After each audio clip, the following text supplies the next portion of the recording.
¿Qué tal? Muy buenos días a todos. Espero se encuentren muy bien. Bienvenidos a este segunda mesa de análisis.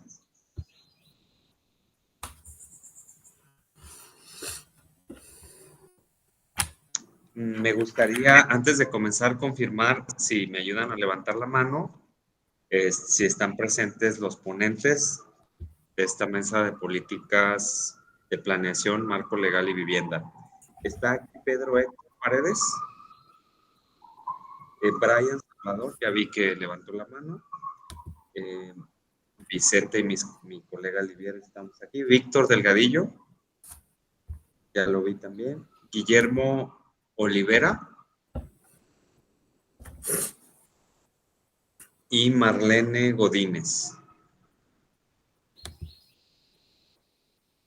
Bueno, parece que nada más falta Guillermo, ¿verdad? Vamos a tratar de contactarlo.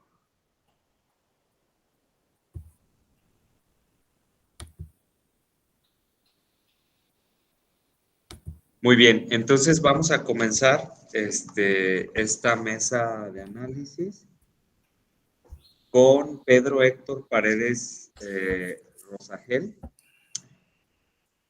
Si me ayudas, Pedro, él va a presentar criterios generales de diseño arquitectónico para la vivienda social.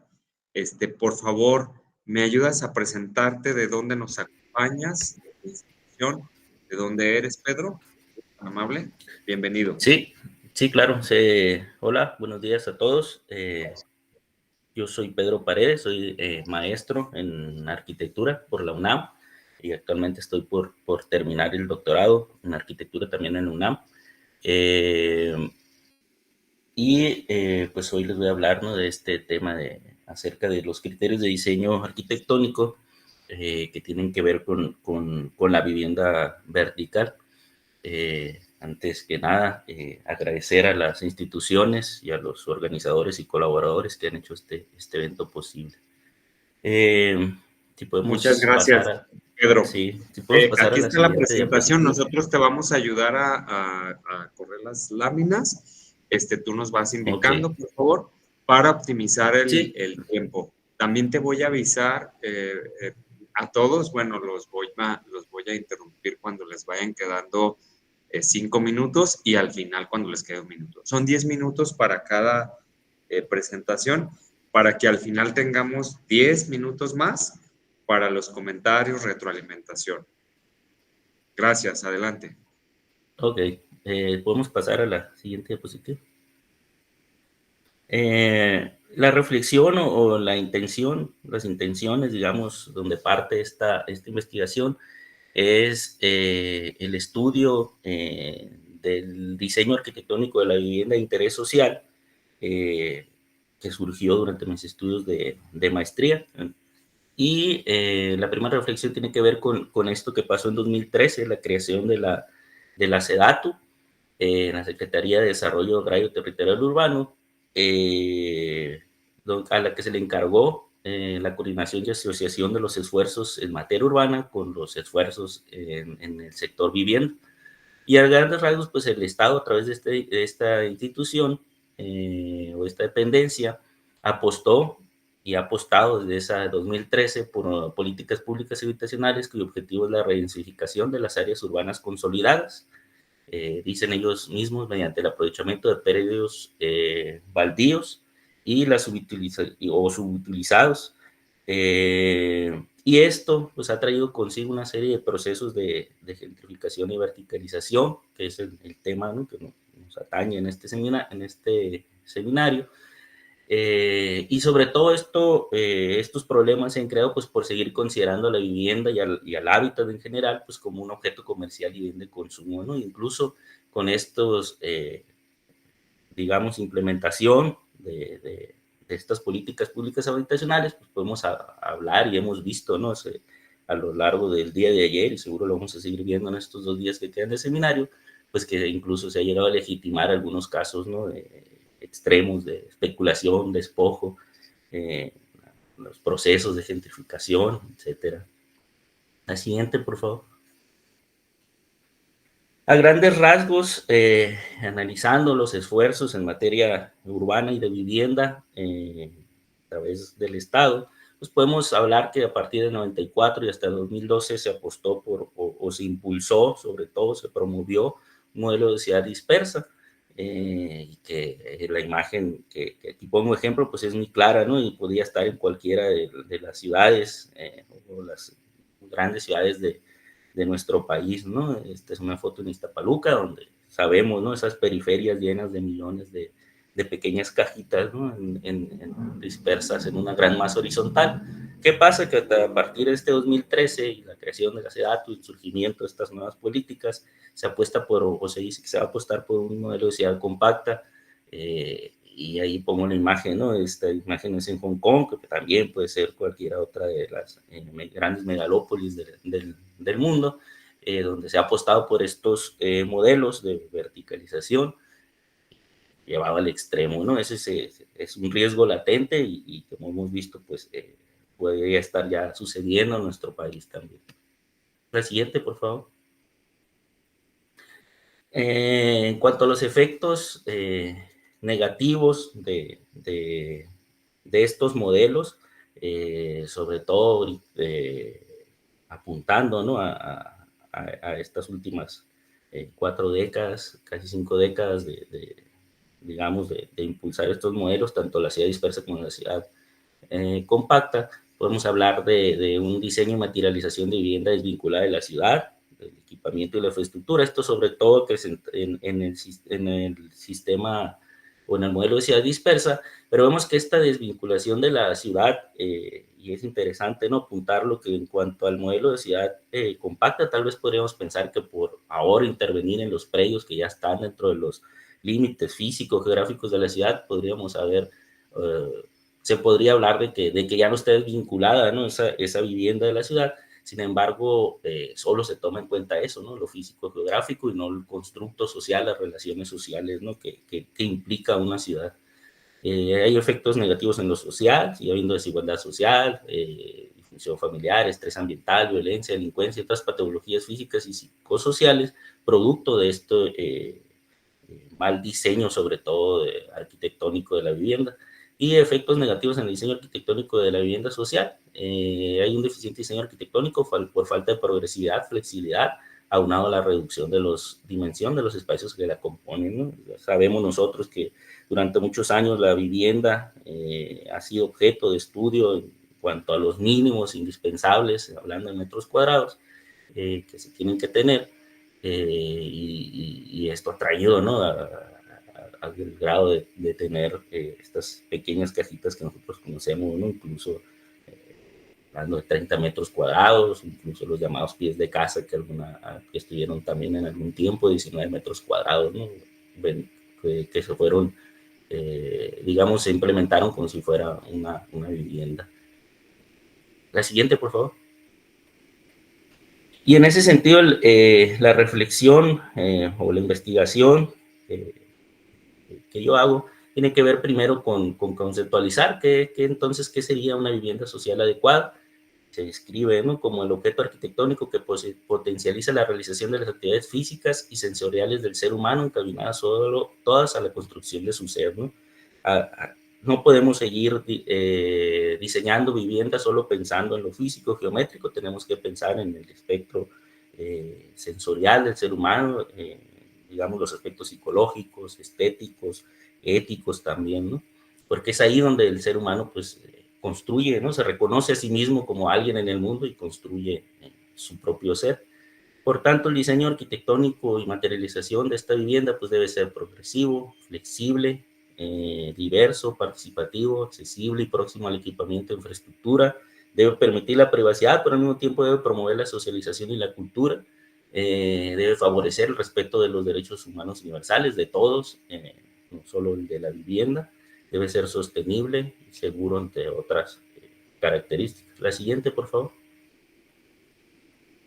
Y a partir de esto, pues nos damos cuenta que la vivienda no puede seguir siendo contemplada como, digamos, un ente independiente, sino tiene que ser contemplada como parte de un sistema complejo de interrelaciones, con la ciudad, con la sociedad y gestión, es decir, no podemos o no se puede seguir construyendo vivienda social donde los usuarios no tomen parte de las decisiones que se están tomando.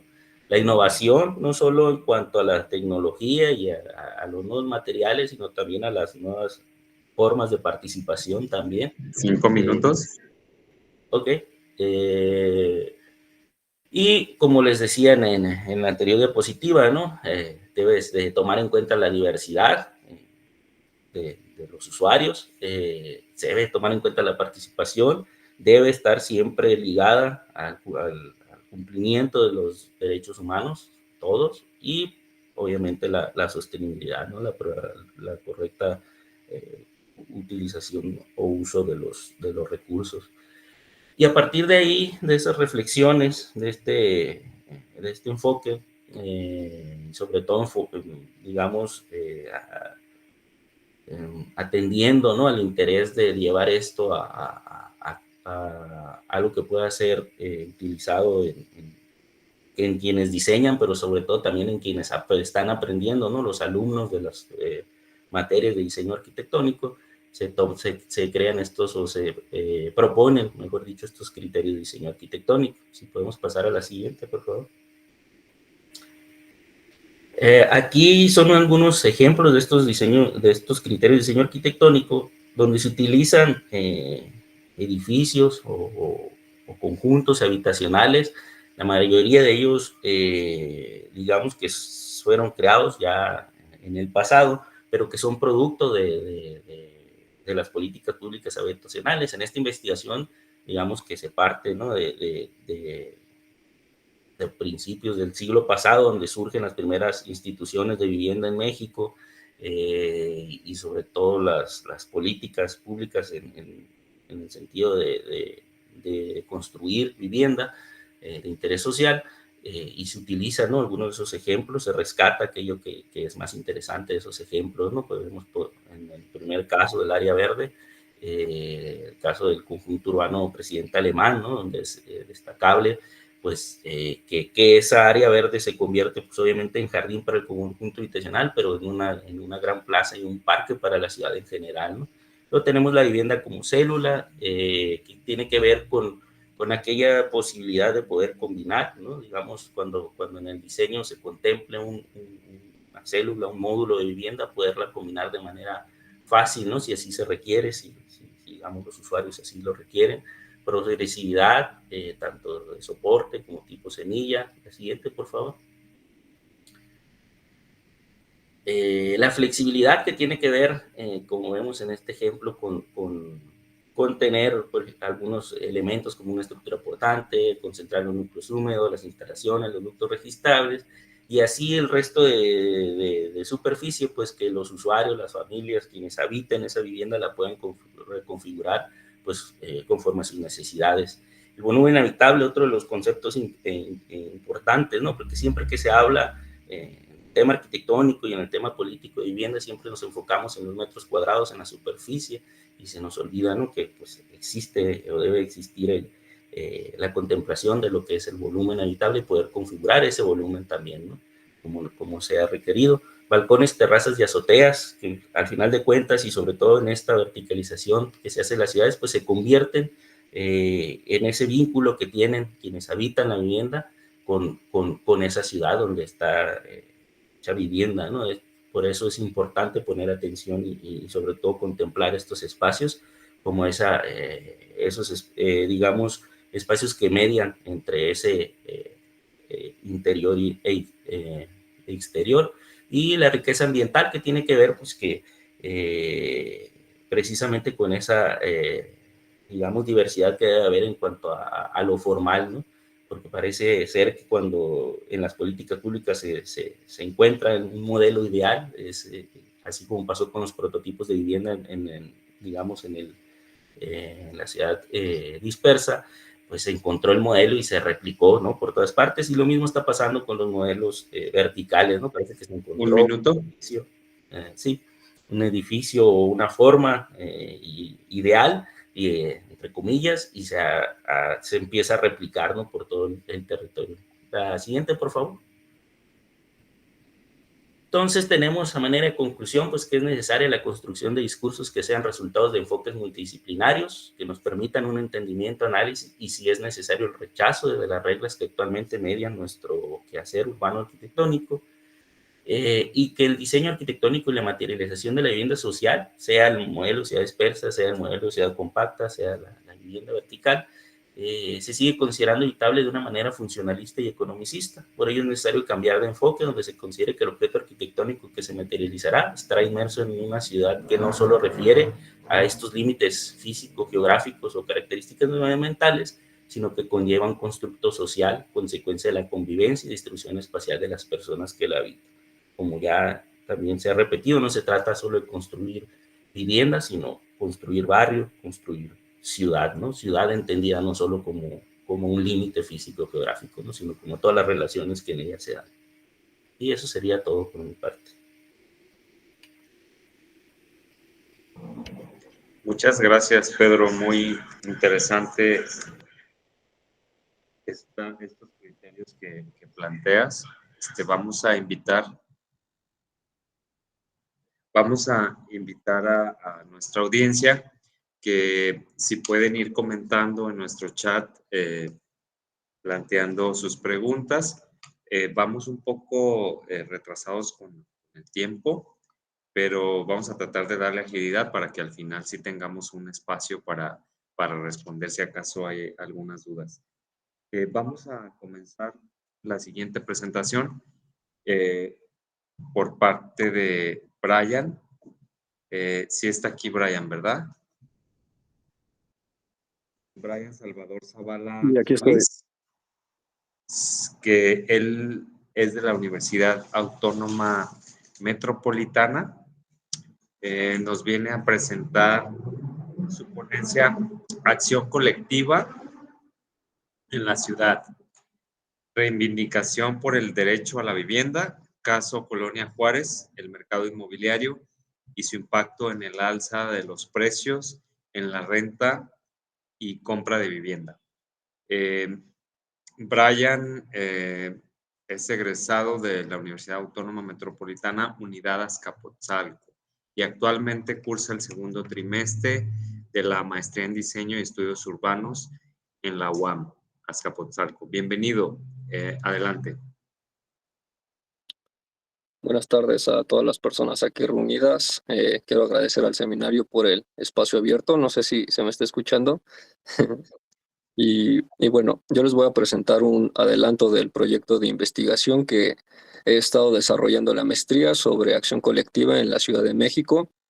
Primero debo mencionar que entiendo por acción colectiva un sistema que combina diferentes orientaciones y actores, los cuales generan un campo identitario a partir de unos otros y cuya acción tiene una finalidad y un significado sobre el entorno inmediato donde se lleva a cabo la acción.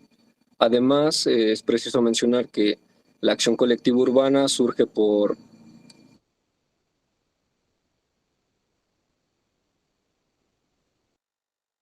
Perdón, es que está pasando el camión de la basura. Que la acción colectiva urbana surge sobre todo por el déficit de elementos urbanos necesarios para la reproductibilidad social. Esto es el equipamiento, la infraestructura y la vivienda, así como el aumento de la demanda de tales elementos. Y bueno, un caso de acción colectiva que tomó relevancia después de la pandemia tiene que ver con esto último, el acceso a una vivienda dentro de la centralidad urbana. Siguiente diapositiva. Esa es esa. No, la anterior, por favor. Como se mencionó durante el seminario, pues muchas personas no pueden costear los gastos que implica tener una vivienda y menos comprarla, sobre todo en la centralidad urbana. Y bueno, un ejemplo que agudizó este problema aquí en la Ciudad de México fue el acuerdo que tuvo el gobierno de la ciudad con la UNESCO y la plataforma norteamericana Airbnb a finales del 2022. Y bueno, esto generó que la industria se volviera más rentable que antes. Esto quiere decir que se generaba más ganancia a partir de una renta a corto plazo por aplicación y generaba más ganancia que una renta tradicional. De hecho, durante mis recorridos, pues me encontraba anuncios de estas empresas inmobiliarias que invitaban a las personas a adquirir una vivienda para que se pusiera en renta en Airbnb. Y bueno, pues este acuerdo contempló poner a la Ciudad de México como capital de turismo creativo Esto es promover la participación del visitante en actividades artísticas, creativas, propias del lugar al que se llega. También que sea destino global para nómadas digitales, las cuales son personas con la posibilidad de atender su trabajo o negocio de manera remota desde cualquier parte del mundo, o sea, no presencial, y fomentar el empleo y potenciar la economía local. Esto generó que acceder a una vivienda, incluso rentarla, pues fuera casi imposible para un habitante de la ciudad. Siguiente diapositiva, por favor.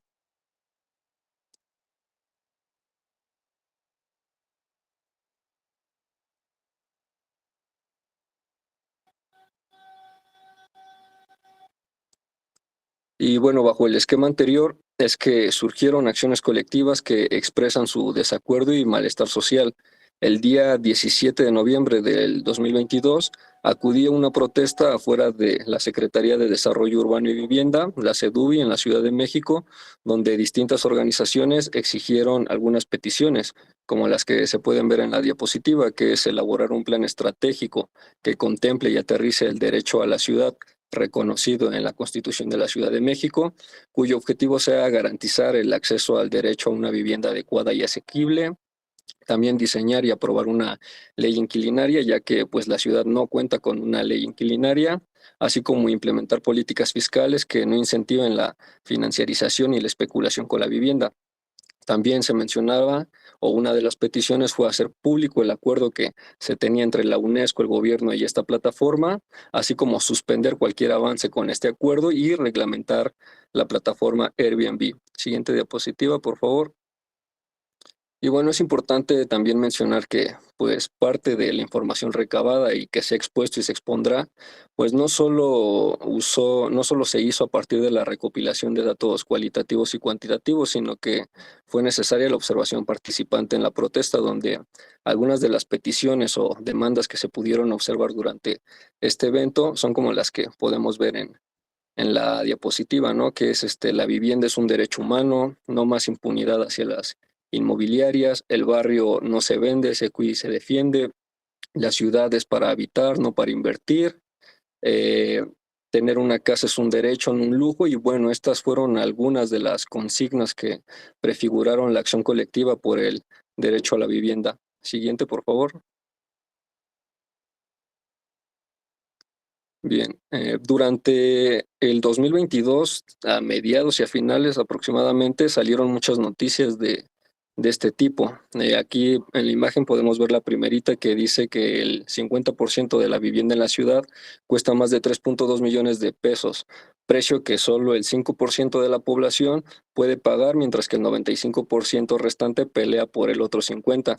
Entonces, aquí pues es necesario decir que si la vivienda cuesta más de 3.2 millones de pesos, este precio no considera el monto total de la vivienda si lo metemos a un proceso de financiarización, el cual podría llegar incluso el precio, se podría aumentar el doble, ¿no? Entonces podrían haber 5 minutos. viviendas que oscilen entre los 7 millones de pesos. Sí. También salieron noticias que hablan de cómo esta plataforma Airbnb agrava la crisis de vivienda a través del aumento del precio de la renta y de los servicios en la zona. Y bueno, sobre cómo esta crisis ha ocasionado casos de desplazamiento y desalojos forzados en la ciudad. Siguiente, por favor. Aquí en este mapa podemos observar la gran concentración de Airbnb que hay en la Ciudad de México, principalmente en alcaldías centrales como lo son la Miguel Hidalgo, la Cuauhtémoc y la Benito Juárez. De acuerdo con cifras de la plataforma Inmuebles 24, que es misma que se dedica a compraventa y venta de inmuebles, registró un alza del 13.6% en los precios de la renta de vivienda. Los precios promedios pasaron de 13.700 pesos a casi 16,000 pesos mensuales durante el 2023. Y bueno, por ejemplo, en la alcaldía Cuauhtémoc y Benito Juárez, pues fueron las alcaldías con un mayor aumento. En la Cuauhtémoc, los precios promedios pasaron de 15,000 a 20,000 pesos, mientras que en la Benito Juárez pasaron de 13,000 a 15,000 pesos. Estos datos también podrían darnos un panorama sobre la problemática en el entendido de que si se tiene que asignar el 30% del ingreso mensual a la renta, entonces estaríamos hablando de que los ingresos mensuales por habitantes tendrían que oscilar entre los 50,000 y 60,000 pesos, lo cual pues no pasa ya que no todos tienen esa solvencia económica. Siguiente, por favor. Y bueno, parte de esta problemática planteada se puede ver reflejada en la colonia Juárez, que es perteneciente a la alcaldía Cuauhtémoc. Como se puede ver un poco en las fotos, hay una gran presencia de Airbnb y de extranjeros, lo que ha tenido un impacto significativo en la colonia respecto al aumento del precio de la renta y de los servicios, debido a las amenidades que también cada vez más se ofrecen en esta zona, como lo son tiendas de diseñadores, restaurantes caros, tiendas lujosas, etcétera. Siguiente, por favor. Y bueno, con base a lo investigado hasta ahora, se puede decir que los objetivos de la acción colectiva por la reivindicación del derecho a la vivienda son, primero, dar cuenta de que hay mecanismos políticos y financieros que limitan el acceso de la vivienda a determinado grupo social o sector social. Segundo, que se garantice el acceso a una vivienda digna y asequible a todas las ciudadanas y ciudadanos. Y por último, señalar que también hay casos de desplazamiento y desalojo forzado. Siguiente, por favor. Y bueno, algunas noticias actuales que hablan acerca de la iniciativa que ha presentado el gobierno de la ciudad para regular este tipo de plataformas como Airbnb, pues buscan reformar la ley del turismo en la que se propone la creación de padrones de inmueble y de anfitriones destinados a rentas tipo Airbnb. Y también la inspección documental. Esto es más que nada para evitar prestanombres y que no se tengan más de 3 inmuebles por anfitrión. Y respecto a la iniciativa de vivienda, que son los puntos a considerar, son específicamente estos que se ven. Uno, que el Infonavit el Infonavit es el Instituto Nacional de Vivienda para los Trabajadores. Se pretende de que esta institución pues tendría ya vivienda de arrendamiento público y también volvería a construir vivienda. Y bueno, en esta iniciativa pues se pretende que esta institución empiece a construir proyectos de viviendas de arrendamiento público, donde la institución sería el casero y el trabajador sería el inquilino. La iniciativa contempla que en estos proyectos del precio del arrendamiento no pueda superar el 30% del sueldo de la trabajadora o el trabajador, y también se incluye que se pueda comprar teniendo en cuenta el monto que ya se haya pagado durante el arrendamiento. Y bueno, Un también minuto. Ok, hay que mencionar que esto es resultado también de la presión constante por parte de las acciones colectivas, las cuales se han estado haciendo desde hace tiempo y que realizan las distintas organizaciones activistas y personas académicas. Siguiente, por favor. Y bueno, ya por último y a modo de conclusión, decir que la acción colectiva trata de resolver una problemática urbana, como lo es el caso de la limitación del acceso a una vivienda o la dificultad de mantenerla. Pretende incidir en la política urbana para que sea más amplia, diversa y justa para todos los ciudadanos y las ciudadanas, y que no solo beneficie a la industria inmobiliaria, la cual pues tiene un ideal de ciudad y de habitantes. También, a pesar de que decir, ¿no? Que a pesar de que el mercado inmobiliario ha dictaminado la manera en que se debe vivir en la ciudad, pues las acciones colectivas muestran una interpretación distinta en donde la vivienda no debe de ser una inversión ni un destino turístico como lo está haciendo, por ejemplo, la Colonia Juárez, puesto que se eleva el costo de la propiedad y de los servicios. Y pues no todas las personas pueden costear los gastos que eso implica. Entonces, por lo tanto, la acción colectiva como tal busca contrarrestar la vulnerabilidad que hay en la ciudad, y para ello es necesario que se vean involucrados todos los actores posibles que presenten alguna inconformidad. Esto para poder generar cambios significativos y construir ciudades más justas y equitativas, ¿no? Y de mi parte sería todo. Gracias.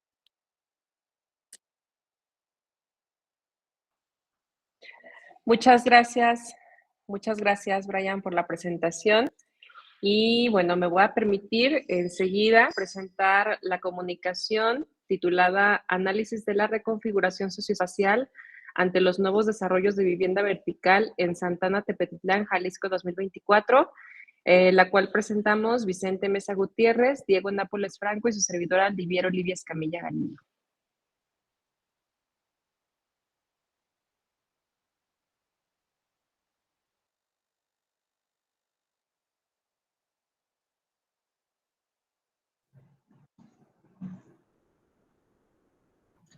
Gracias. ¿Me están ayudando con la presentación?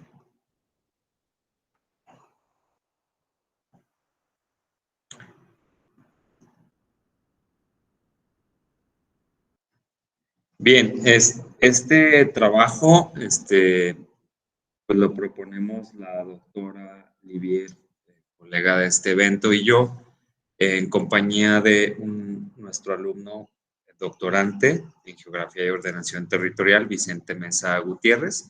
Entonces, bajo esa dirección, hacemos un análisis del periurbano en la ciudad de Guadalajara. La ponencia titulada, pues, se enfoca no solo en el análisis socioespacial de los nuevos desarrollos de vivienda vertical en una localidad con orígenes, una comunidad con orígenes con antecedentes comunitarios indígenas, Santa Ana Tepetitlán, en el área metropolitana de Guadalajara, en Zapopan, Jalisco. Siguiente diapositiva, por favor. Aquí les mostramos un panorama general de digamos, de dónde está ubicado el sitio. Esta localidad en el occidente de la República Mexicana. Lo que se caracteriza, digamos que en toda el área conurbada, son los corredores urbanos terciarios, que también son un componente principal y que nos está ocupando como objeto de estudio en la tesis doctoral de Vicente. Adelante, por favor. Nosotros lo que recomendamos hacer primero es, debido al antecedente que tiene esta localidad, pues nos interesa abordar el nivel socioeconómico para entonces dejar claro cómo está la segregación socioespacial en el sitio. Tenemos una radiografía de cómo andamos en cuanto a este aspecto, donde vemos que existe una segregación socioespacial histórica. Esto ya se ha hablado en continuos discursos, ponencias, por los que conocemos la ciudad de Guadalajara. Una segregación entre el oriente y el poniente de la ciudad. En décadas recientes, esto ha tenido una marcada diferenciación entre el área periurbana y la consolidada, con un crecimiento a través de corredores urbanos que fomentan un proceso de fragmentación espacial, como lo podemos ver allí. El área de estudio se encuentra en el corredor sur, en López Mateos. Nos enfocamos en esta área periurbana, pero específicamente en la localidad mencionada. Siguiente, por favor. La parte de la metodología, bueno, hacemos un análisis geoestadístico por parte del INEGI. Se tienen datos del Censo de Población y Vivienda del 2000, así como también utilizamos otros elementos del IMEPLAN, como los asentamientos de origen irregular, que también está muy marcado en la zona, y los niveles socioeconómicos por manzana. Esto nos permite tener como identificado bien cómo está la localidad y qué tan diverso está socioeconómicamente. Siguiente, por favor. La pregunta que nos hacemos, pues, es cómo impactan las propuestas de vivienda vertical y cuál es la relación con la gentrificación en el área periurbana en Santa Ana Tepetitlán, Jalisco. Quiero advertir que estos desarrollos de vivienda se alcanza a notar también una afectación a la identidad colectiva propia de la comunidad.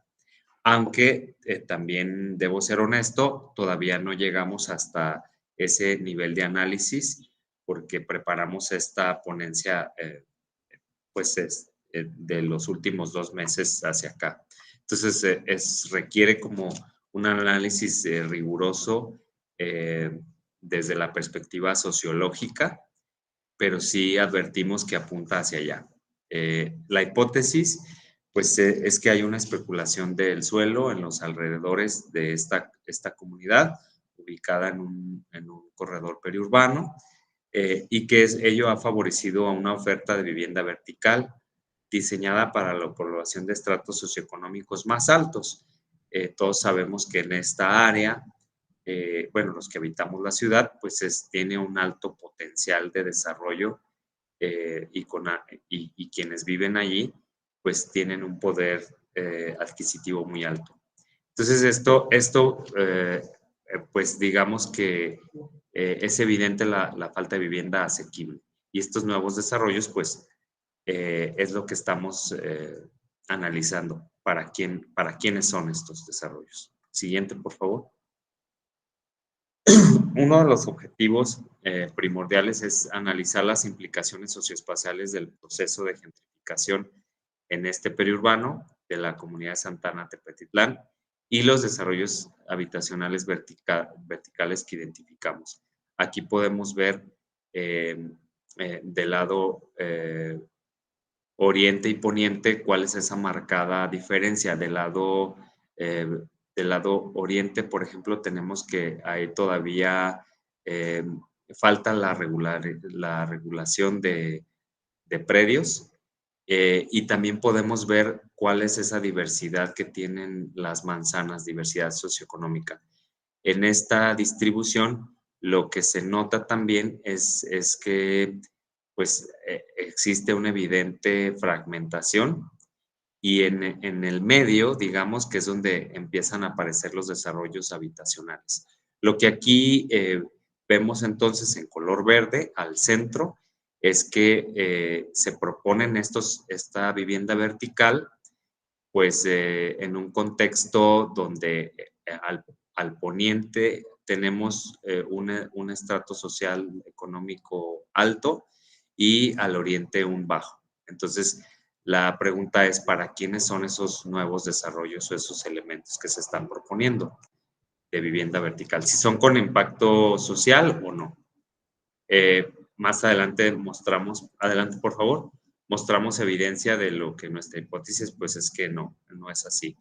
Como pueden ver en el contexto, tenemos movilidad, una movilidad que se usa en algunas ciudades donde existe pues un poder adquisitivo, digamos que no es robusto, que hay condiciones precarias y que bueno, es evidente, ¿no?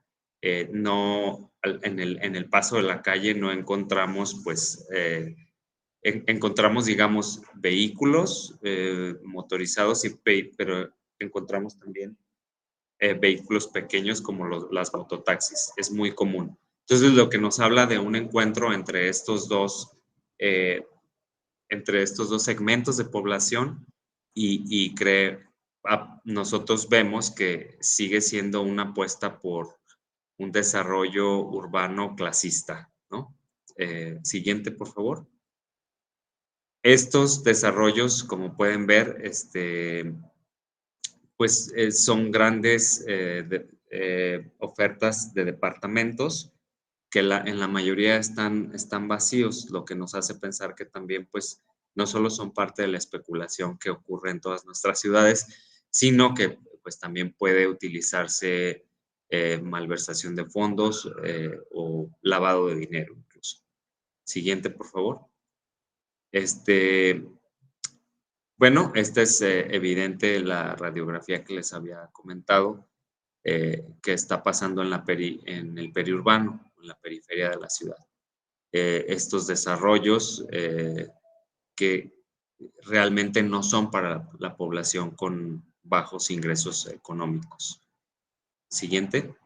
Entonces, para concluir, nosotros pensamos que existe una permanente problemática de funcionalidad en el área sur del periurbano de Guadalajara, además de una redistribución de dinámicas de uso de suelo descontextualizadas a las necesidades locales de la población, y que los proyectos de desarrollo vertical, específicamente de vivienda con impacto social, impactan en la vida cotidiana del habitante del periurbano, intensificando la diferencia de estratos sociales y carencia de ofertas asequibles para la calidad de vida. Además, se observa un cambio en las prácticas culturales relacionadas con arraigo, con la localidad y la identidad colectiva, lo que fragmenta a la sociedad. Muchas gracias.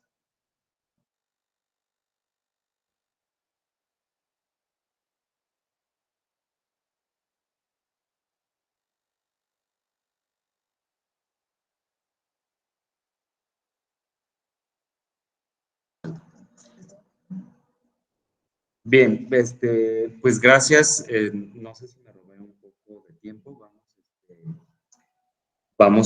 Creo que no, pero vamos a darnos premura. Continúa Víctor Delgadillo. ¿Está por aquí, Víctor? Sí, buenos días. ¿Qué tal, Víctor? Buen día. Vamos a preparar tu presentación. Ok. Y te presento, Víctor Delgadillo es doctor en urbanismo, maestro en planificación urbana por la Universidad de Stuttgart, Alemania. Él es arquitecto por la Universidad Autónoma de Puebla y profesor de tiempo completo en el del Colegio de Humanidades y Ciencias Sociales, profesor de asignatura del posgrado de urbanismo, investigador del SNI. Bienvenido, Víctor. Tendrás 10 minutos a partir de ahora. Gracias. ¿Le puede pasar a la siguiente, Diego? Buenos días a todas y a todos. Gracias por la organización del evento, por aceptar el resumen de esta ponencia. Debo decir que prácticamente ya estoy en la fase final de cierre de una investigación que me ha llevado un par de años sobre la producción del despilfarro urbano en la Ciudad de México, es decir, la financiarización del desarrollo urbano de la capital del país. Capaz que desentono un poco con las ponencias anteriores, porque la mía, digamos, lo que yo preparé para hoy no se refiere tanto a la vivienda, pero intentaré tender por ahí algunos puentes con respecto al tema de la vivienda. Bueno, digamos, para empezar, la Ciudad de México y como muchas otras ciudades, no todas, pero muchas selectas ciudades, padece de un auge inmobiliario sin vertical, por supuesto, sin parangón en la historia. Este auge inmobiliario se produce en distintas regiones, continentes, con distinta intensidad, con distinta temporalidad y siempre en algunas ciudades, no en todas. Y además en esas ciudades y zonas metropolitanas, en selectos territorios, no en todos. En la Ciudad de México, el boom inmobiliario fue promovido y siguió tendencias de la inversión inmobiliaria a partir de los gobiernos de, entre comillas, la izquierda de esta capital. En el año 2000, Andrés Manuel López Obrador decretó el Bando 2 con un doble propósito, con el propósito de contener la expansión urbana horizontal, de redensificar la llamada ciudad central. Pero además, esta política se acompañó de un acuerdo habitacional que decía que había que iba a producir en su sexenio 200,000 acciones de vivienda para la gente humilde. Una primera contradicción es que la reducción del suelo edificable incrementó su costo e hizo prácticamente imposible la construcción de vivienda social en el centro. Esta política ha sido seguida por todos los gobiernos de izquierda con distinto nombre. Al Bando 2 le siguió el desarrollo urbano competitivo, equitativo y sustentable de Marcelo Ebrard, le siguió la ciudad compacta de Mr. Mancera y le han seguido los corredores urbanos de Claudia Sheinbaum. En la imagen pongo 3 como íconos de cada, bueno, de algunos momentos, ¿no? Las 2 imágenes a mi izquierda y al centro son aquellas primeras expresiones de la verticalización del desarrollo urbano en los barrios centrales de la Roma, de la Condesa, y el del otro extremo, pues es el de la verticalización que acontece ahora en la colonia Los Alpes y en otras partes de la Ciudad de México. Bien interesante cómo el discurso de la ciudad compacta, ya desde evaluaciones que hacíamos desde en los gobiernos de AMLO y de Marcelo Ebrard, ya teníamos evidencias de que la llamada ciudad compacta es un privilegio, es un lujo que solamente podían pagar las clases medias y altas. Hoy día podemos decir que la ciudad compacta, la ciudad vertical, pues es un vehículo, es un instrumento de reproducción de capitales. Ya ni siquiera se construye como un lujo de clases medias o altas, ¿no? Se construye abiertamente como la siguiente, por favor, se construye abiertamente como activos financieros. Bueno, acá quiero diferenciar la versión, digamos, la forma construida de la lógica financiera que hay detrás de esta verticalización. Ya temas de la verticalización ya los discutíamos hace 15 años. Me recuerdo que Héctor Quirós organizó un seminario y un libro después que llamó La ciudad compacta y discutíamos esto, ¿no? ¿Qué grado de compacidad se podía llevar a cabo en la ciudad? Digamos, la verticalización lo que señala es, pues es la forma construida, ¿no? La verticalización indica tendencias de desarrollo urbano, sobre todo en ciudades como las mexicanas, que eran ciudades bajas, chaparras, ¿no? A diferencia, por ejemplo, de ciudades como Sao Paulo o Argentina, que históricamente han sido densas, verticales, ¿no? 5 minutos. Bueno, digamos, la lógica de la verticalización pues se apoya en el discurso de Río de Janeiro, en el desarrollo urbano sustentable, etcétera, ¿no? En cambio, la lógica que hay detrás de esto es que los capitales financieros han encontrado en la forma urbana, en las ciudades, han encontrado vehículos de reproducción de capitales financieros globales. Esto es la que sigue, por favor. Esto es lo que yo estudio, ¿no? Además, hay una mentira en este discurso de la verticalización, porque a menudo se dice que si los gobiernos permiten mayores alturas, disminuye el precio del suelo y consecuentemente disminuye el precio de la vivienda. Si en un lugar yo puedo construir 10 viviendas, el costo del suelo lo tengo que dividir entre 10. Pero ¿qué pasa si yo construyo 20, 30? Entonces el costo del suelo se divide entre más viviendas, algo totalmente falso. La mayor densificación no implica disminución de costos del suelo, ni en España, ni en Estados Unidos, ni en México, ¿no? Digamos, este es un mito. Bueno, me voy a brincar esta imagen que tiene que ver con la producción del despilfarro urbano, que en esta ciudad es colosal. Sí, la que sigue, por favor.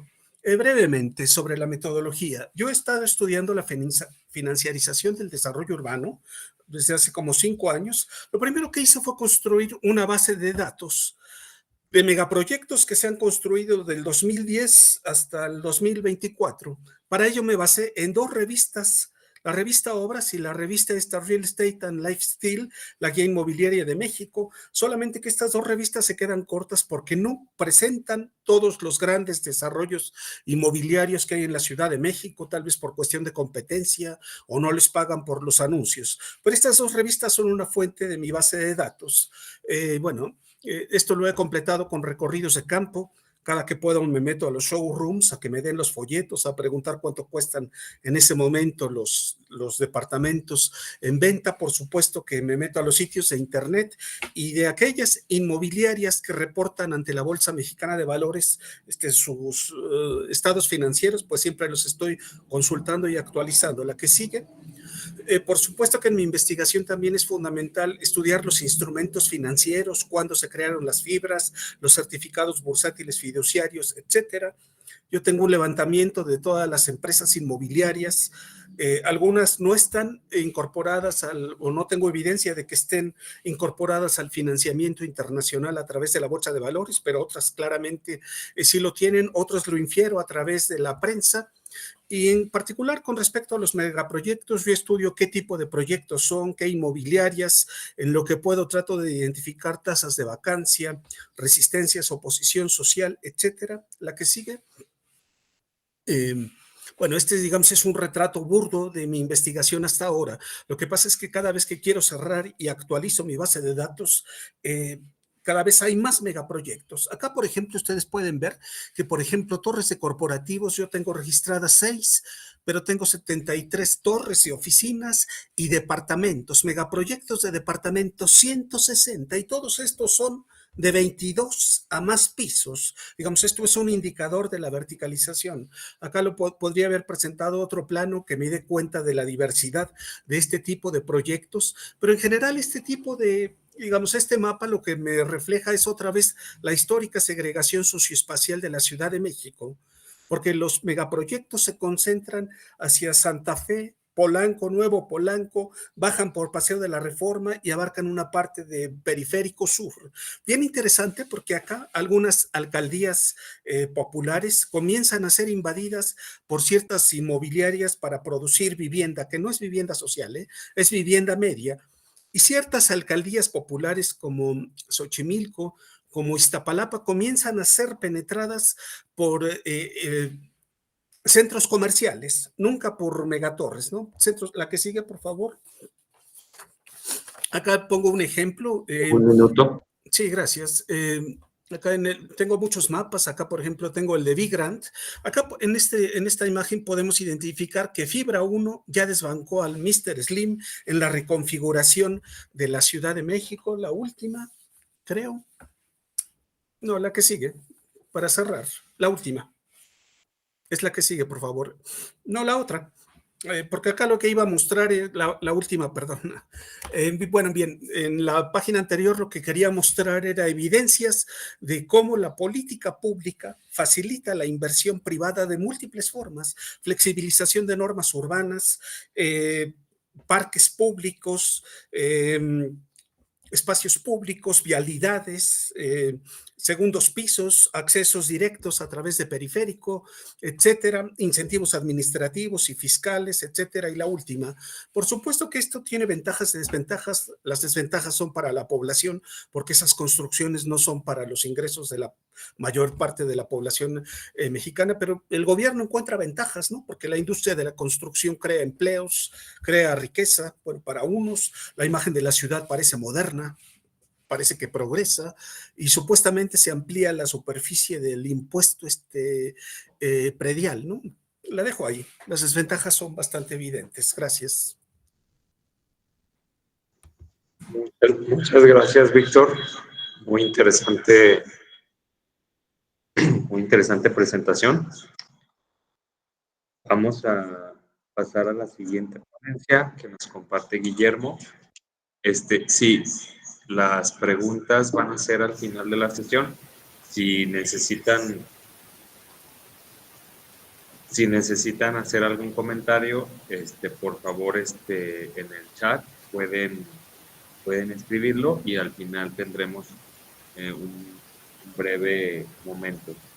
Guillermo Olvera nos presenta la verticalización, la vivienda asociada a los perímetros de contención urbana en Cuernavaca. Guillermo, ¿estás listo? Guillermo es licenciado y maestro en geografía por la UNAM, doctorado en ciencias políticas y sociales por el Colegio de Morelos. Además es investigador titular en el Centro Regional de Investigaciones Multidisciplinarias de la UNAM. Bienvenido. Adelante, 10 minutos a partir de este momento.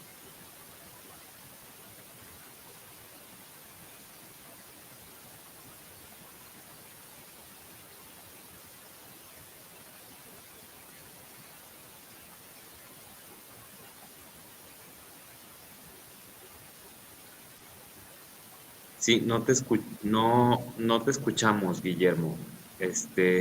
No sé si hay algún problema con tu audio.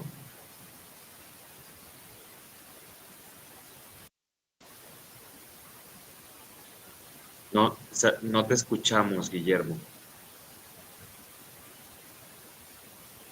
Lo que podemos hacer es, si te parece, Guillermo, no sé si me escuchas, pero lo que podemos hacer es pausar esta presentación, establecer contacto contigo y pasar a la siguiente presentación, que es Marlene Godínez.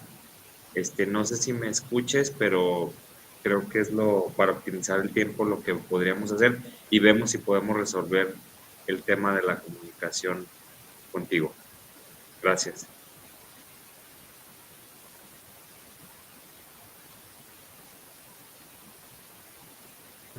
Marlene, ¿estás aquí? Sí. ¿Qué tal? Vamos a ubicar tu presentación.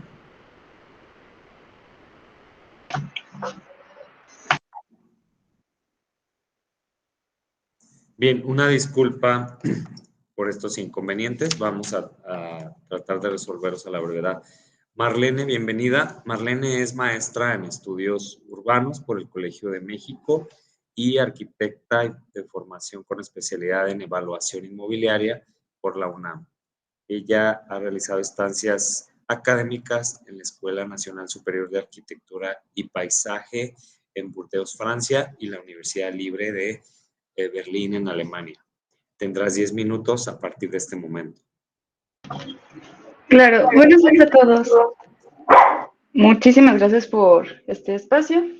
Bueno, yo les voy a presentar un poco de lo que se trató mi tesis de maestría, que se enfoca y va hilado con lo que presentó el doctor Víctor, que es la verticalización del suelo urbano en la Ciudad de México. En este caso, mis casos de estudio son Mítica, Ciudad Viva y Millán Apolanco.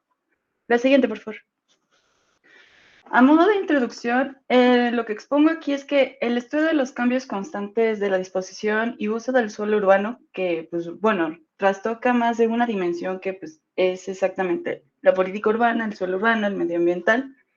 Y, bueno, yo expongo aquí que exactamente estos casos es una manera, bueno, una retrospectiva, es una herramienta analítica para revisar cómo se comporta el marco normativo dirigido a la producción y la gestión del espacio urbano en la Ciudad de México. Siguiente, por favor.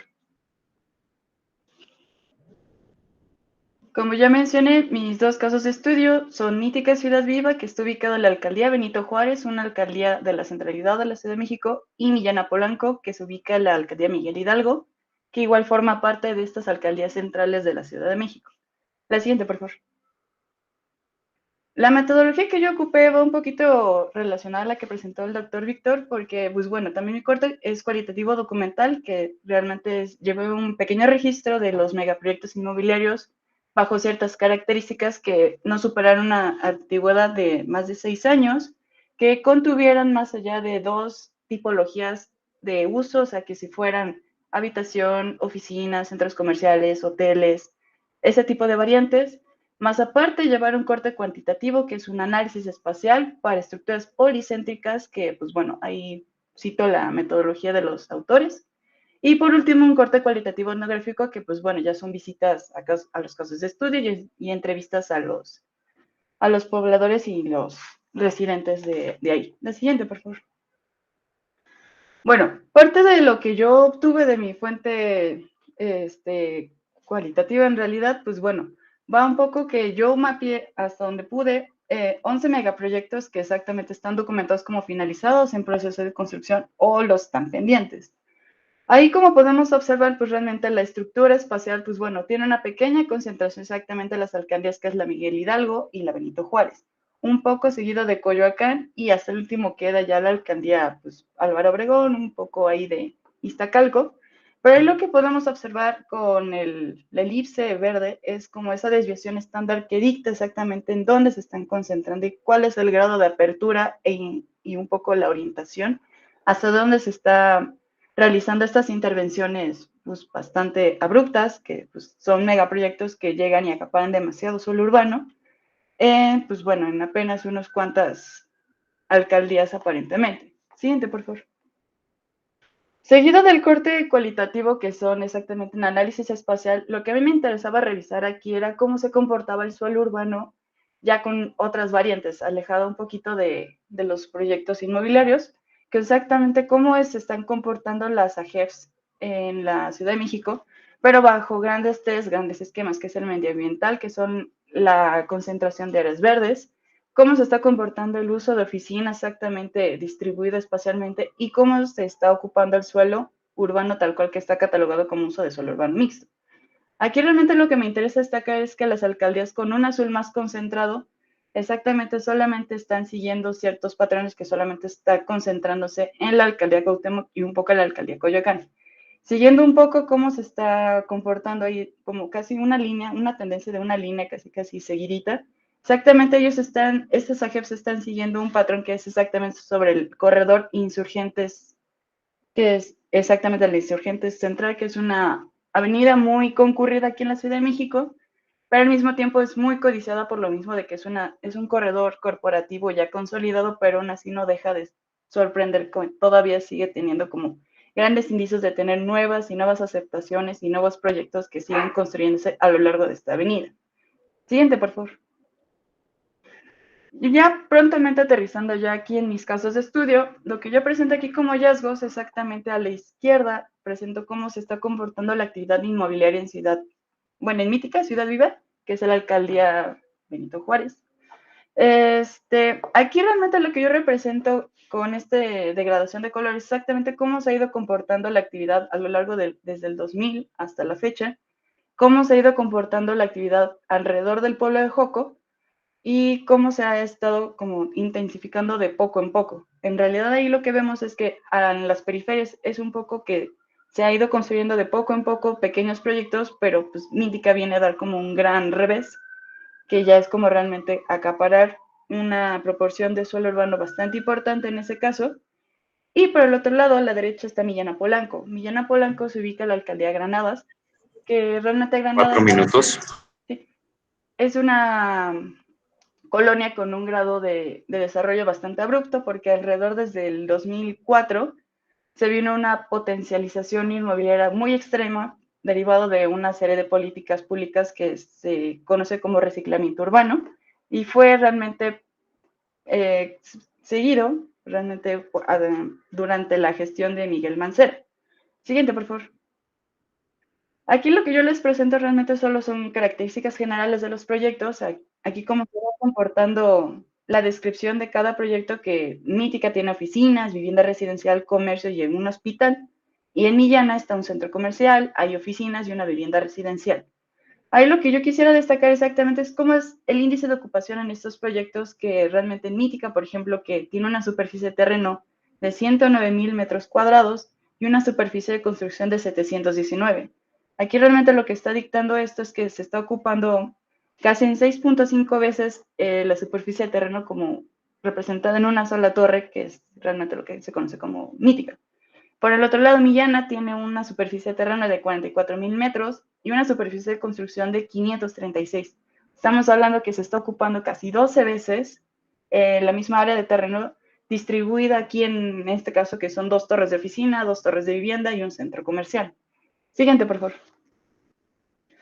Y aquí realmente lo que vemos, yo explico aquí, es lo que son las áreas de actuación, que es una herramienta normativa urbana, que son exactamente cómo es el comportamiento de estos marcos legales, que exactamente aquí empieza a jugar un poco la porosidad de estos elementos, que realmente en Mítica, por ejemplo, lo que es el área morada es un área que fue retirada cuando se actualizó el programa de desarrollo urbano, para dejar fuera de las manzanas de Mítica el área patrimonial que estaba catalogada como área protegida por sus características urbanas, que es el pueblo originario de Joco.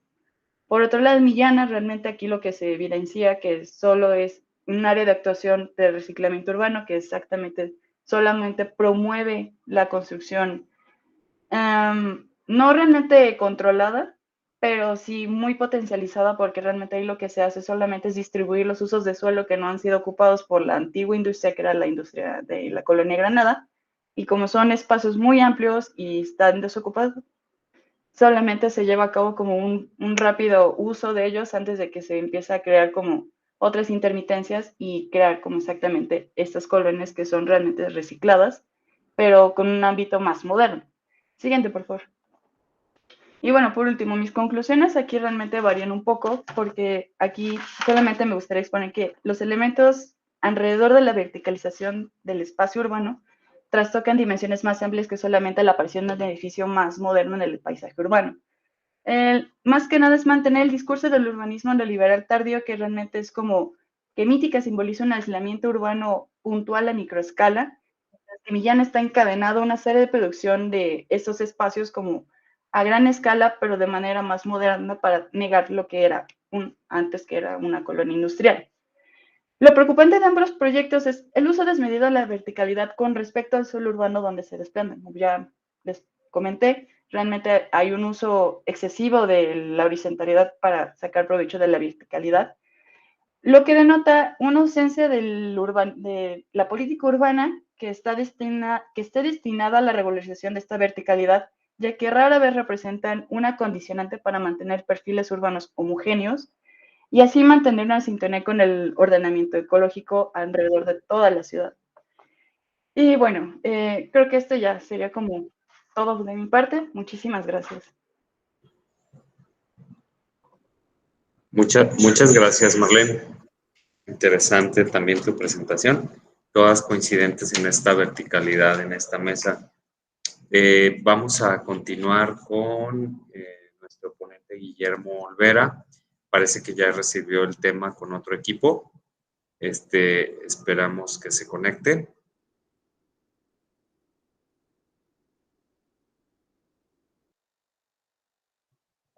¿Qué tal, Guillermo? Bienvenido nuevamente. Vamos a preparar tu presentación. ¿Podemos constatar que está bien tu audio? ¿Sí nos escuchas? Sí. Es que estoy Perfecto. Parece que se escucha un eco. Bueno, vamos Voy a ver. salir de una. Ya. Adelante, Guillermo, por favor, te escuchamos. Sí, hola, ¿qué tal? Muchas gracias. Ya cambié de máquina. Entonces, supongo que ahorita sí me escuchan, ¿verdad? Sí, Guillermo, adelante. Cuentas con 10 minutos a partir de este momento. Gracias. Entonces, si podemos pasar a la siguiente, por favor.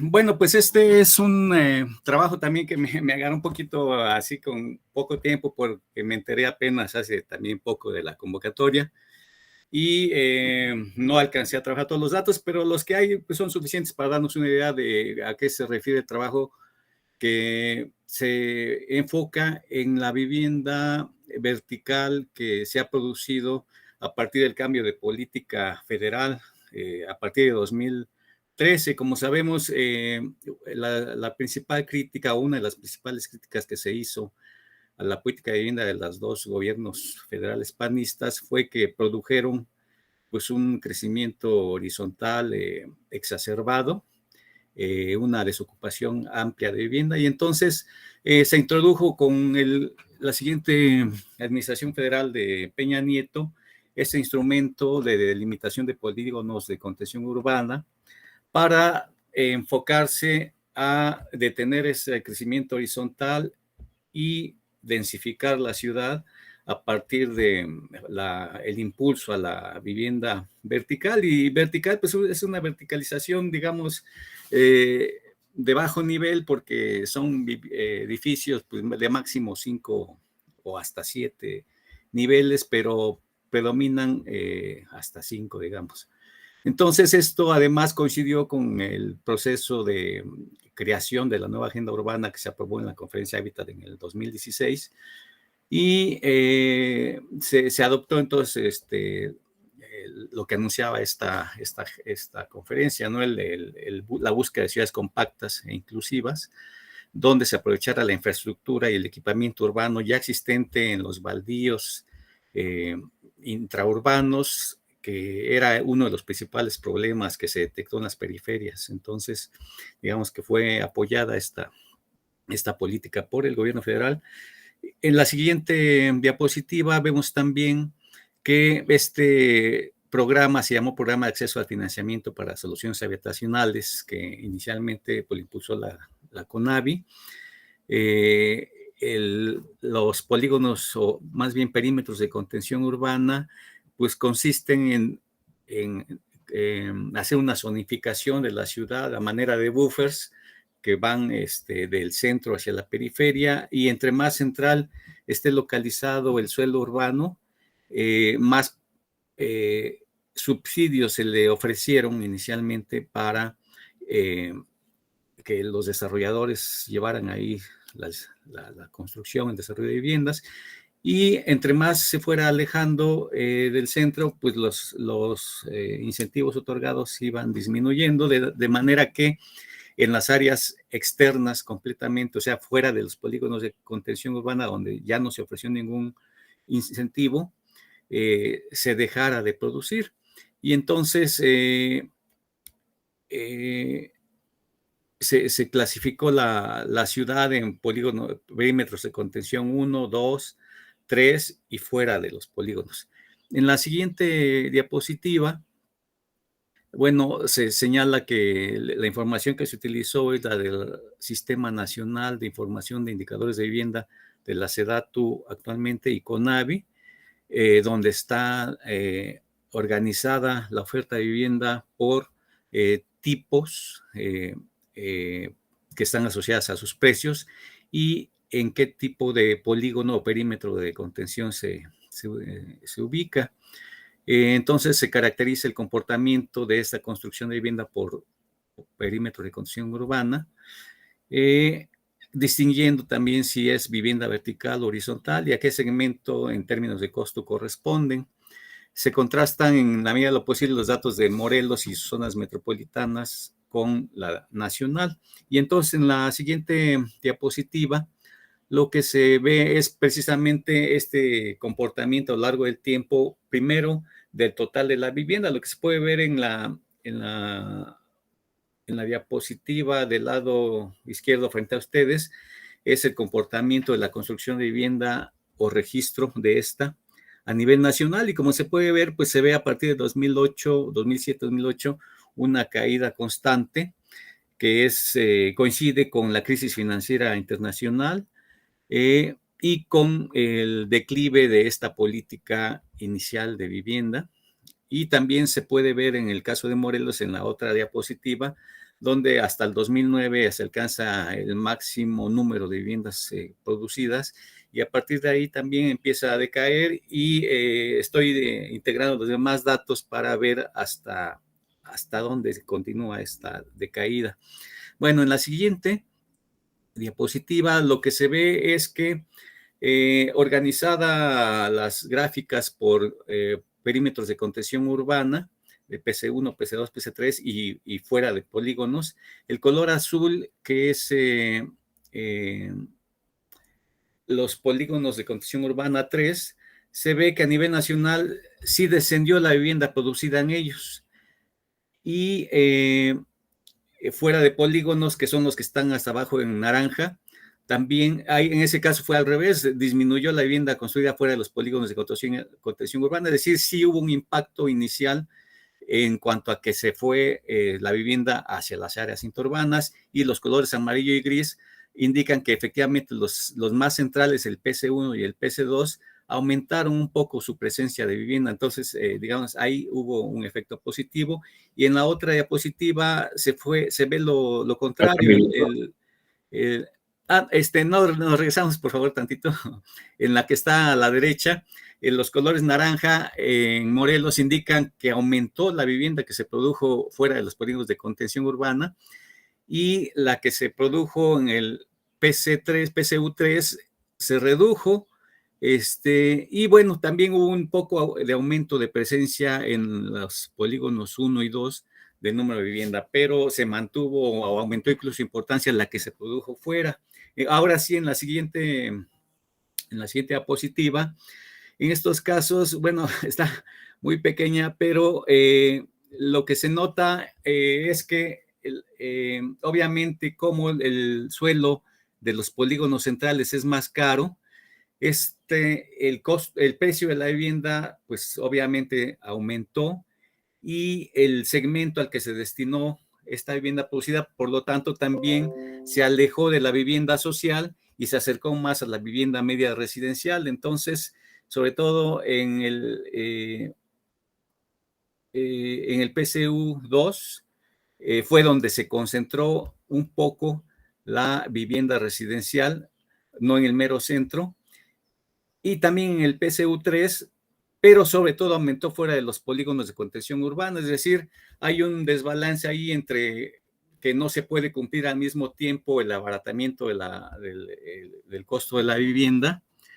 y su ubicación en las zonas centrales. Si es en las zonas centrales, va a aumentar su precio y va a estar destinada para segmentos de población con mayor ingresos, y solamente si es en las partes externas va a poder mantener su precio que sea accesible para segmentos de población de menores ingresos. En la siguiente diapositiva, ahí por tipo de desarrollo horizontal o vertical. Entonces, si nos concentramos en la de Morelos, ahí lo que se ve es que no hay una notoria presencia de intraurbana de la vivienda vertical, aunque sí aparece en el polígono de contención 2 y también en el 1, pero su mayor crecimiento se ha dado de cualquier manera en el polígono de contención urbana 3, es decir, se mantiene ese desbalance, ¿no? No ha crecido lo suficiente en los polígonos centrales y prefieren los desarrolladores irse un poco hacia más, digamos, ya no necesariamente la periferia externa, pero sí el siguiente buffer, porque seguramente el precio de suelo sigue siendo pues accesible en comparación con los lugares centrales y todavía tenían acceso a subsidios para poder cumplir con esto. En la siguiente diapositiva, por favor, ahí, bueno, hay nada más para mostrar que efectivamente la vivienda que se ha producido se concentra enormemente en los municipios metropolitanos.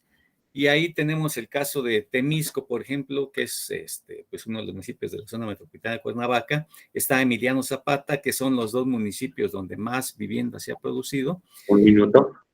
Sí, Xochitepec también, y solamente Ayala del caso de Cuautla. Entonces, se ha preferido sobre todo el desarrollo de estas habitaciones en la zona metropolitana de Cuernavaca más que de Cuautla.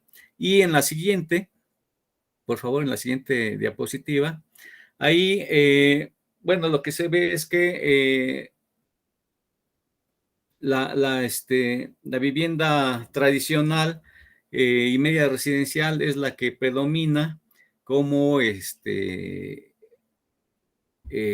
tipo de desarrollo habitacional y le sigue sobre todo la vivienda en las zonas 3. Se me atravesó aquí un anuncio, pero déjenme ver, ya. La vivienda vertical apareció en los 3 polígonos y fuera de ellos, pero en el 1 y en el 2 de forma equilibrada, en comparación con la vivienda horizontal. Sobresale, no obstante, su crecimiento en el municipio de Temisco, y fuera de los polígonos la vivienda horizontal es la dominante. Y ya por último, la última diapositiva, bueno, pues que destaca que la vivienda registrada en el RUP continúa teniendo su mayor localización en las áreas periféricas o semiperiféricas, que parece indicar una adaptación de las empresas a la vivienda, desarrolladores de vivienda, a menor disponibilidad de subsidios federales o incluso a su omisión.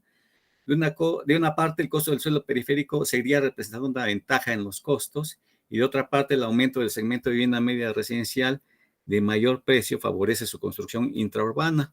Por cuanto a tipo de vivienda horizontal o vertical, esta segunda, aunque también es mayoritaria en los polígonos 3 y fuera de los polígonos, se ha venido posicionando un poco en las áreas intraurbanas. Bueno, es todo. Muchas gracias. Muchas gracias, Guillermo. Sí. Muy amable. Bien, entonces, para concluir esta mesa, veo por aquí un comentario. Abrimos el espacio para el diálogo. Sí, adelante, Loreto.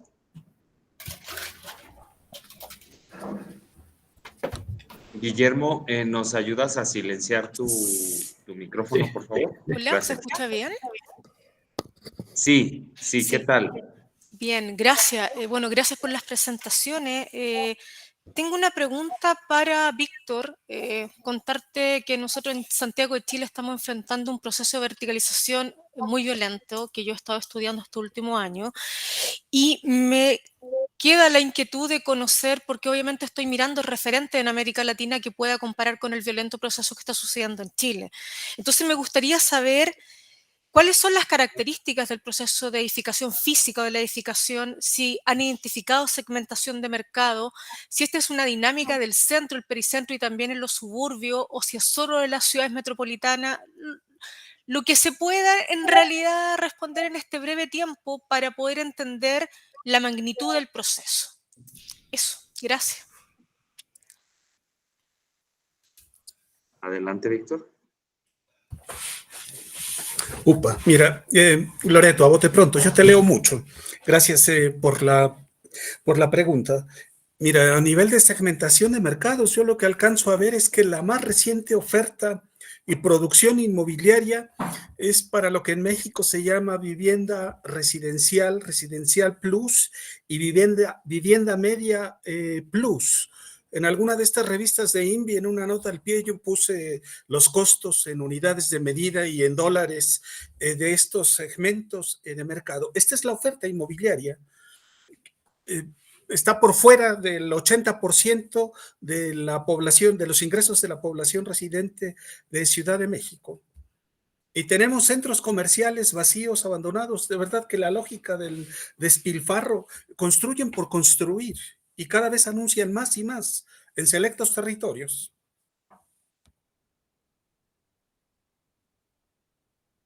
Sí, gracias, Víctor.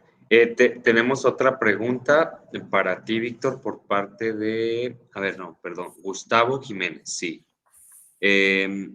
Dice, para Víctor y Marlene, ¿qué políticas se han generado en la Ciudad de México para el control del valor del suelo urbano y para controlar estrategias de utilizarlo como vehículo? ¿Y cuáles estrategias se podrían generar para controlar la especulación del suelo en zonas centrales? Y para mí, para el trabajo de Diego Nápoles y compañía, ¿en qué se diferencia el proceso de verticalización que está dando en su caso de estudio respecto a lo que está generando en zonas centrales de Guadalajara? Adelante, si gustas, Marlene, después Víctor y finalizo yo. Gracias.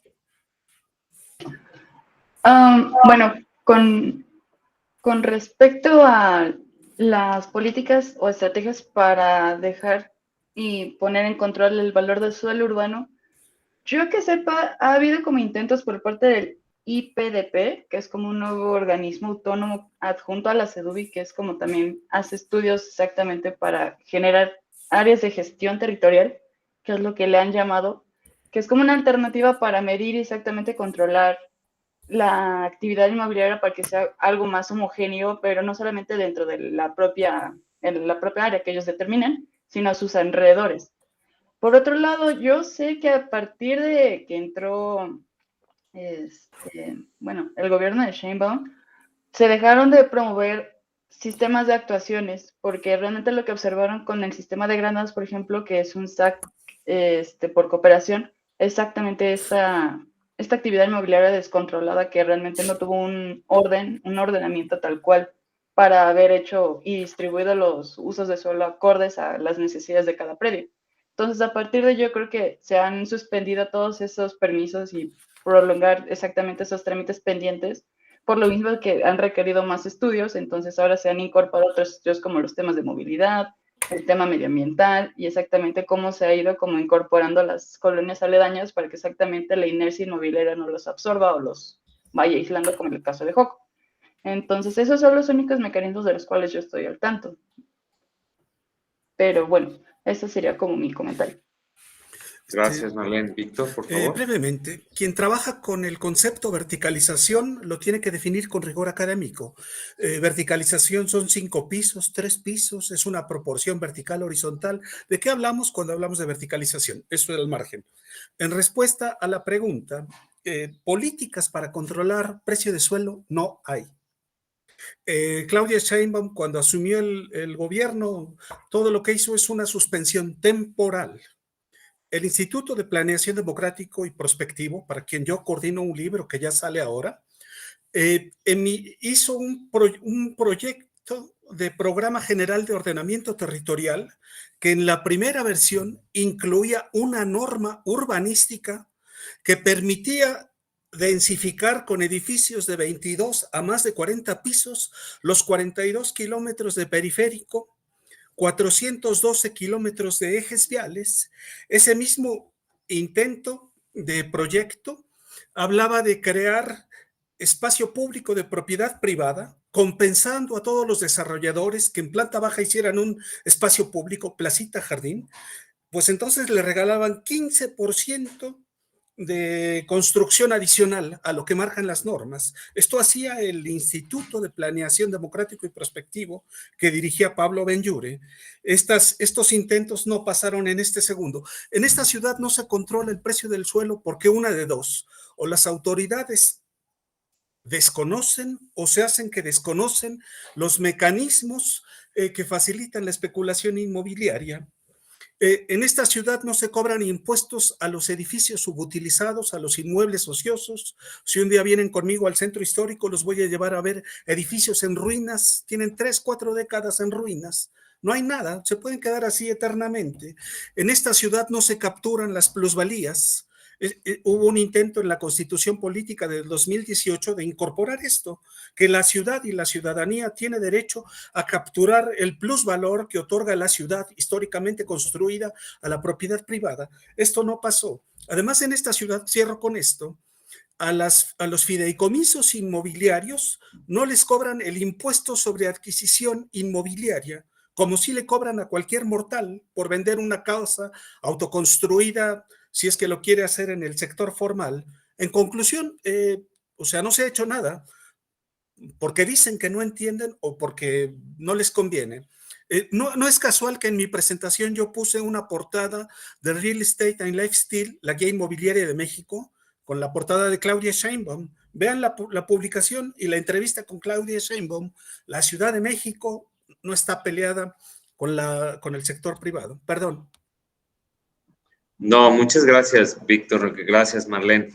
Gracias a todos. Estamos abriendo la siguiente mesa. Ya compartí el enlace. Ahorita en cuanto terminemos, por favor, les invitamos a enlazarse con mi compañera Elizabeth Padilla-Etienne, que moderará la mesa 3B del día de hoy. Para cerrar, bueno, con esta pregunta que nos plantea Gustavo Jiménez, gracias. Pues bueno, ¿qué diferencia hay? Yo creo que es una oferta por parte del mercado inmobiliario que sigue siendo clasista, que segrega, que margina, que fragmenta a la ciudad. Eso es en lo que caracteriza a ambos casos de estudio. Hay ciertas particularidades, por ejemplo, para el patrimonio urbano arquitectónico, en el centro de la ciudad, donde se está verticalizando, hay pequeñas zonas con paisaje arquitectónico urbano en Guadalajara, y bueno, las inmobiliarias están aprovechando ese paisaje. En la periferia, pues a mí me gustaría encontrar ofertas con mayor impacto social, pero no es el caso. O sea, todas las propuestas que se están presentando son ofertas clasistas, ofertas de mercado, ¿sí? Ofertas para que vivas de tus rentas, dicen en sus espectaculares. Entonces, predomina esta idea del negocio y bueno, es interesante por eso indagar casos con identidad colectiva, por ejemplo, para ver cómo irrumpen estas propuestas. Diferencias son esas, ¿no? Hay identidad, pero yo diría que más son las semejanzas. Es el mercado inmobiliario que está dominando el territorio urbano en todo el mundo, las centralidades y la periferia también. Entonces, muchas gracias.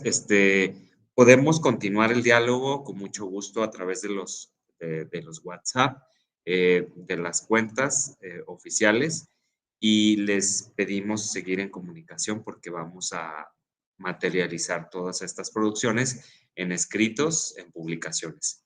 Muchas gracias. Que tengan muy buena mañana. Nos pasamos a la siguiente mesa. Hasta luego.